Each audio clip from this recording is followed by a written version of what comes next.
Hi, welcome back. Today I am going to talk about the web as a platform. My name is Prabhakar, I am with IIT Kanpur. Let's see an example first. We all know about email, right? So this is how email used to work earlier.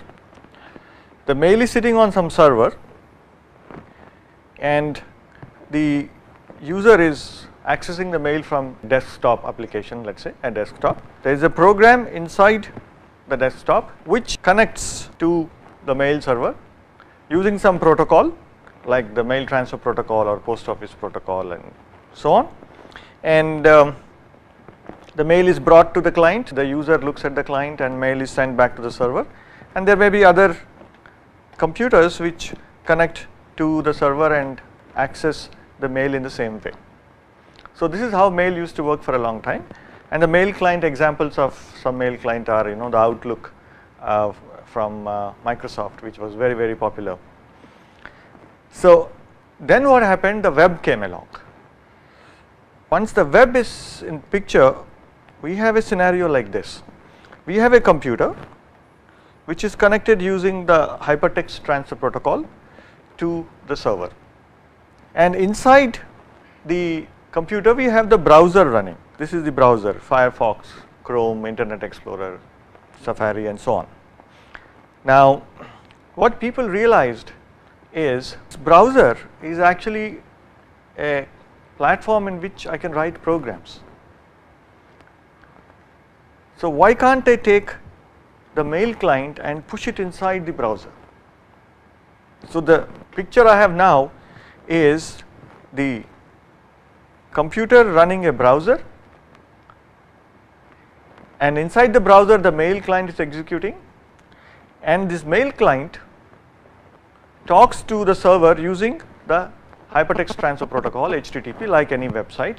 So it treats the server as a website, and the content on the website is my mail, and there is a small program inside my browser which can go fetch the mail, format it appropriately and do all the actions that are related to the mail. Just see how the architecture of the mail application has changed. So let's see exactly how this can be explained. We know the World Wide Web is a program which runs on the internet. We call it an application running on the internet. We have seen it in an earlier lecture. It's built on some technologies, whatever they are. So I have drawn a picture here. It says this is the World Wide Web. There are some infrastructure on which the World Wide Web runs, and we have many users who are accessing the web. When I am running the mail client inside the browser, what I managed to do is to use this web as a platform on which I can run another application. So I have the image here. Now you can see this is a program running on top of the web. It's inside the browser, and there are users accessing this mail client. Okay. So what has web become? Web is not a program which is for publishing and accessing content, but it is a platform on which you can write other programs. Okay. Like mail is the example we have seen, which is a very common, well-known example. All the e-commerce sites where you can buy and sell things, you can browse catalogs or buy tickets of various kinds, the so-called electronic shopping systems, e-commerce systems, they are all applications running on top of the web. This is what we call the web is a platform and just not an application. Now it looks simple, but it's a major development in the history of computing. Now almost all applications which are distributed in nature, in the sense that people from all over the world are likely to access that application, and even if you are not, the users are not distributed, if they may be in a local campus or inside a building or even a small room, there are large number of computers and they need to talk to each other.